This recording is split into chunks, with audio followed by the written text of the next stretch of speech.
Hello. तर स्वागत आहे तुमचं माझ्या नवीन ब्लॉगमध्ये. 2-3 दिवसापासून माझा ब्लॉग आलेला नाही. त्याच्या मागे एक कारण होतं. सर्वात आधी मला सांगा, तुमच्याकडे पाऊस सुरू आहे का नाही? कारण की आमच्याकडे खूप जास्त पाऊस सुरू आहे.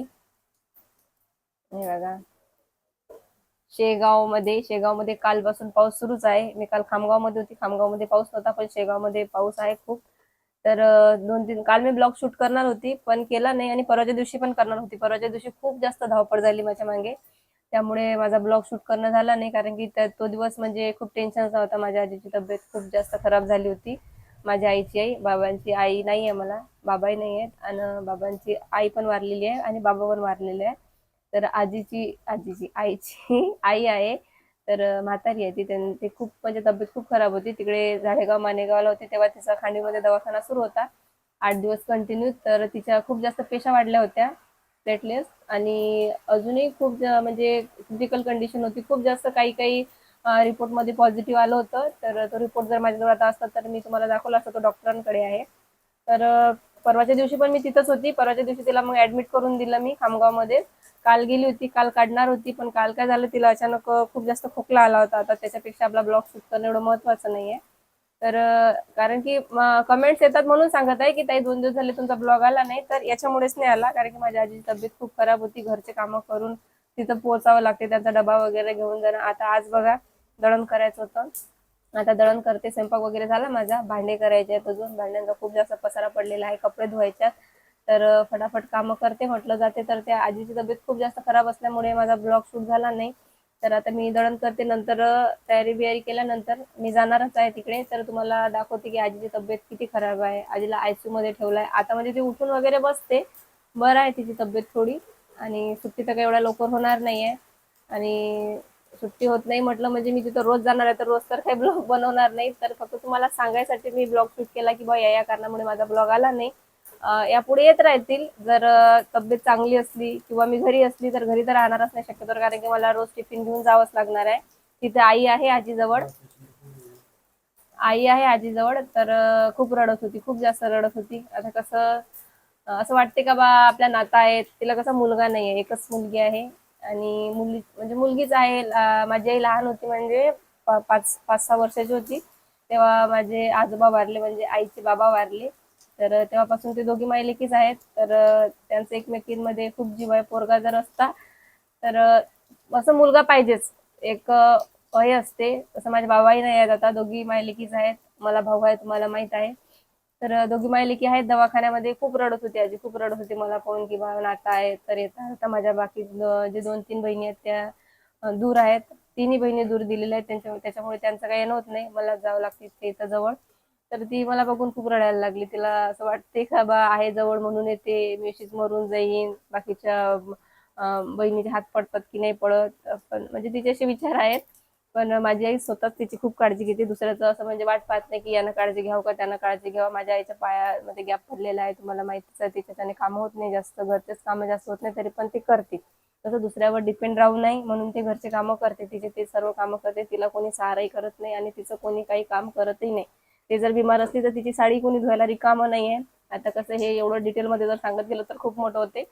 तर त्याच्यामुळे ती तिच्या आईची काळजी स्वतःच घेते. आणि आम्हालाही माहिती आहे की बा त्यांची काळजी घ्यावीच लागते आपल्याला, कारण की आपल्याशिवाय त्यांचं कोणी नाही आहे.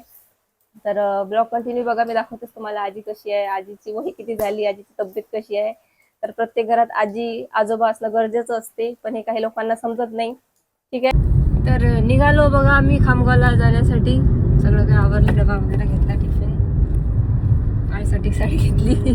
2 दिवस झाले का साडी घातली होती बिचारीनं. काल मी म्हटलं सहज, म्हटलं अरे मी तुला साडी रे आणली, तर म्हणते की तुला आणले करू असं का, म्हणजे तुला सांगायला लागते की साडी आण बाई. म्हणजे धावपळ मध्ये हे करा ते करा ते करा, मी विसरूनच गेली. माझंच कसं होते माहिती, कधी कधी मी म्हणजे खूप वेळा असं होते, कधी कधी नाही, 2 कानामध्ये वेगवेगळ्या कानातले घालून जाते कधी. म्हणजे हॉस्पिटलमध्ये नाही बरं, व्हिडिओ काढायला गेली कधी तर म्हणजे असं सुचत नाही, कानातले ठेवलंच नाही, एका कानात दुसरं घालते एका कानात दुसरं घालते, निघते. म्हणजे मला धावपळ असली की सुचत नाही. फास्टमध्ये जाणं असलं बा, लवकर लगेच तयारी करून जर निघायचं असलं तर हे बघा आता सीट बेल्ट लावला. तर असं होते. मग त्याच्यामुळे मी कसं सकाळी लवकर ते पोरांचं टिफिन करून द्या. चष्मा यायली, चष्माचं एवढं पिसा आहे, मला समजतच नाही चष्म्याचं काय हे गणित. चष्मा दिवसा रात्री चष्मा. आणि जाऊ दे आता, सोडा तुम्ही. म्हणून मी तो व्हिडिओ काढला होता, चष्म्याचे फायदे. चष्मा लावेल असला की कोणी येणार जाणाऱ्या बाईले पहा, बायकोले माहिती पडत नाही, असा मी एक व्हिडिओ काढला होता. पण तो फक्त व्हिडिओचा उद्देश होता, माझं काही तसं म्हणणं नाही आहे. ज्याची त्याची नजर आहे, ते कुठेही जा, आपल्याला काही करायचं नाही. आपण कसं आहे त्याच्याकडे लक्ष द्यायचं फक्त. हां, तर मग मी अशी करते, कानातले कधी सारखे नाही घालत, असे वेगळे घालतात. मागे गेली होती तर तिथे त्या ताई म्हणत, तुम्ही असं कोण घातलंय कानातले, कोणतं कोणतं, आता काय सांगू का, गडबडमध्ये काही लक्षच नाही राहत. मग त्याच्यामुळे ते सकाळी टिफिन वगैरे करा, मग लवकर यांचा टिफिन बनवा, मग निघाल. मग मी म्हणजे विसरूनच गेली होती. मग काल आईची केस अशी पूर्ण अस्ताव्यस्त दिसले. आणि ते बसली होती, ते साडी 2 दिवस झाले एकच घातली होती. तिथं आंघोळ बिंघोळ करायची काही करत नाही, कारण की तिलाच ताप आली होती. 2-3 दिवस झाले, म्हणजे आजचा 5वा दिवस निघाला, ते तिथंच आहे.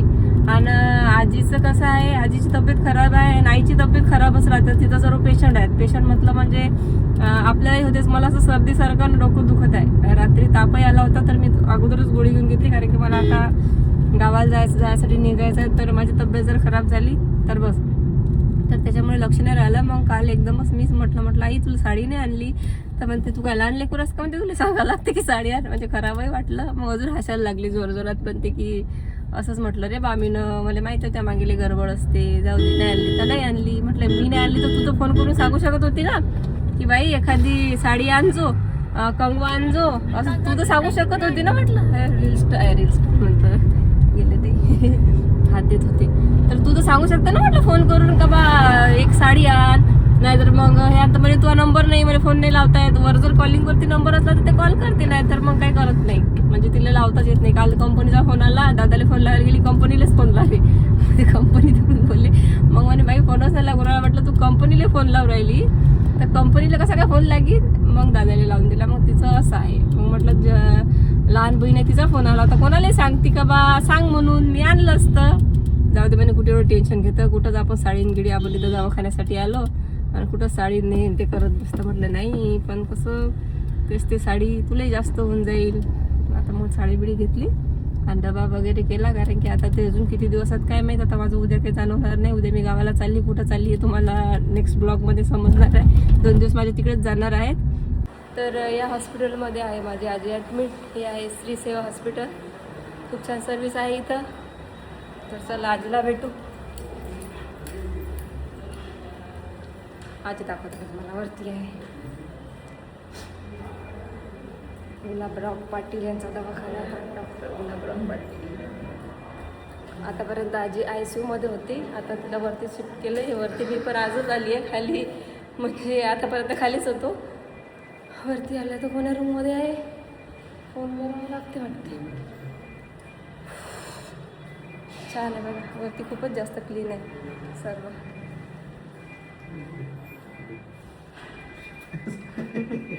माझी बाथरूम करत आहे. 1 मिनिट, फोन करून सांगायला तर पाहिजे होतं का बा वर बा, कोणाला लावायला असतं. आणि कुठं आहे तुम्ही, इथं समोर.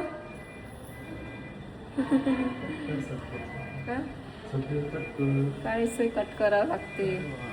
हा जनरल वाडा इथं आता आहे ना, थांबलाय आता. आजीला इथून सुट्टी होईल वाटते.